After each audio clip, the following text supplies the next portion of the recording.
A alta do imposto foi apontada por analistas como um freio para o desenvolvimento da economia brasileira. Assim, a medida foi comparada ao efeito que a taxa de juros tem na economia brasileira. É vista como um encarecimento do crédito no momento em que a economia já dá sinais de desaceleração. Segundo a XP, o efeito do aumento do IOF é equivalente a um aumento entre 0,25 e meio ponto percentual na Selic, que está atualmente nos 14,75%. Na prática, a economia brasileira pode funcionar como se a Selic estivesse em até 15,25%. Para entender melhor este cenário, converso agora com Alexandre Espírito Santo, economista-chefe da Way Investimentos e coordenador de economia da ISPM. Seja bem-vindo à nossa programação, Alexandre. Uma ótima tarde a você. Muito obrigado, Gabriel. Sempre um prazer estar aqui com vocês para tentar ajudar aí. Está difícil da gente explicar determinadas coisas, Gabriel. Perfeito. Alexandre, primeiro uma percepção geral. O presidente Hugo Motta, da Câmara dos Deputados, disse que não quer tocar fogo no país, mas bate o pé. E também o executivo bate o pé. Temos um cabo de guerra nessa questão do IOF. A Câmara quer derrubar. O governo fala que não há outra alternativa a não ser aumentar este imposto regulatório. Sim, estamos diante de um impasse, Gabriel. Esse é o grande aspecto aqui, né? Porque, corretamente, pelo menos a meu juízo, o Congresso está dizendo que não conseguimos mais trabalhar com o aumento de impostos. Isso é absolutamente verdadeiro. Veja, Gabriel, você mencionou, eu sou professor. Na semana que vem, nós temos, né, semana de provas lá na faculdade. Ontem eu estava com a minha turma de macroeconomia fazendo a revisão para ajudá-los a estudar. E aí, na hora que a gente foi falar lá da política fiscal, né, eu trouxe essa ideia aí de que o IOF funcionaria, né, como uma política monetária. Porque, eventualmente, né, se a gente olhar sob esse aspecto que o IOF ele entra ali, né, aumentando o custo, né, das captações, dos empréstimos, isso é mais ou menos um aumento de Selic indireto. E aí, o que a gente está vendo? O Ministério da Fazenda, vou fazer um trocadilho, é a Fazenda fazendo política monetária, o que não faz sentido.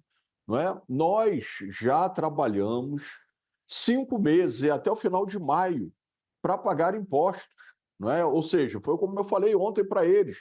As aulas que eu lecionei desde o início do ano até ontem foi somente para pagar imposto. E você quer mais imposto? E aí tem um ponto que me parece fundamental aqui, Gabriel, que é um imposto ultrapassado, né? É um imposto regulatório, um imposto da década de 60, aquele imposto que todos os impostos são discutíveis, né, sob o aspecto do consumidor, porém, esse imposto ele não agrega, ao contrário, ele é um imposto recessivo. Então, me parece, né, que o Congresso está bem definido nesse sentido. Olha, eu não vou aceitar, e aí está acenando com o PDL, algo que não acontece há mais de 20 anos no nosso país, né, que é o Congresso vetar um decreto presidencial. Isso seria extremamente grave. E aí tem um aspecto também que me parece muito importante aqui, Gabriel, que é, eventualmente, né, o que o Congresso está querendo é chamar o presidente Lula para a mesa para negociar, porque o ministro Haddad, né, e sua equipe, eles foram lá e receberam, né, uma sinalização dos presidentes. Olha, você tem 10 dias para fazer algo alternativo, senão nós vamos brecar. E qual é a alternativa que o ministro Haddad vai propor?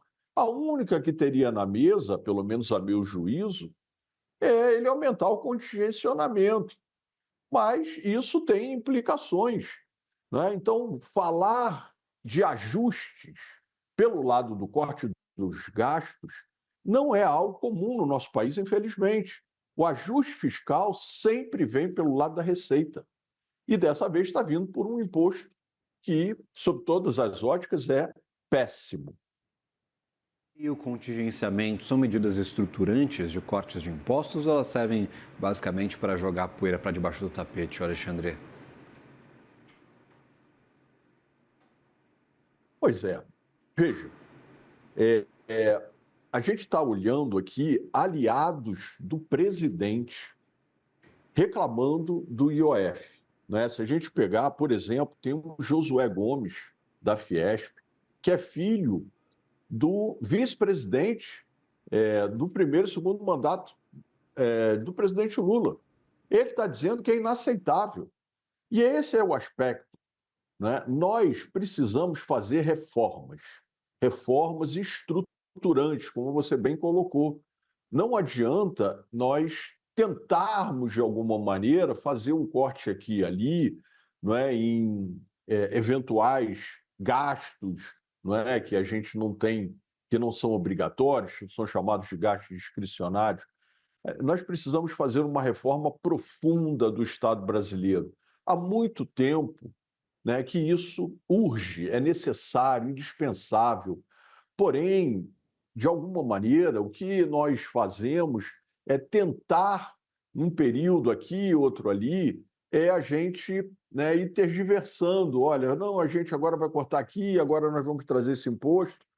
Tudo isso me parece que já está vencido, né? O país não tem mais como lidar com esse desajuste fiscal. E tem um outro aspecto, Gabriel, que é fundamental aqui, né? Se nós pegarmos o mercado financeiro, e eu sei que tem muitos do governo que olham o mercado atravessado, a gente está, desde o início, final do ano passado, início desse ano, dizendo que o governo não ia conseguir fazer o déficit zero que ele estava prometendo, né? Nós aqui na UEI, por exemplo, a gente estava trabalhando com um número que era 0,6, 0,7 de déficit, né? E o governo dizendo lá, não, a gente vai fazer zero, nós vamos fazer zero, vamos entregar zero, está dentro do arcabouço fiscal, vamos ficar lá no intervalo. Não é a própria ministra Simone Tebet do Planejamento, que é quem é responsável, né, ao fim e ao cabo, né, por tudo isso. Ela própria já falou que a partir de 2027 vamos precisar repensar, né, a regra fiscal. Ou seja, as regras fiscais no país, elas acontecem, né, de tempos em tempos. Precisamos de uma regra perene. Aí eu vou pedir licença a você, né, mostrar minha simpatia em relação ao teto dos gastos. Né? Como qualquer regra, tem coisas ruins, mas o teto dos gastos ele funcionou muito bem ali no governo Temer e até no governo Bolsonaro. Nós tínhamos algo que era simples, né? Gastamos 100, a inflação foi 5, vamos gastar 105. Agora não, essa regra, o arcabouço fiscal que o ministro Haddad colocou de pé lá em 2023, ela é uma regra que tem esse problema, não é? A gente precisa fazer curso para entender, não é? Isso é ruim sob o aspecto de expectativa, né? O que vem acontecendo, infelizmente, é que o país, a despeito da economia estar realmente, isso é algo positivo, né? Mostrando uma força, né? Hoje a gente viu um número de desemprego bastante baixo.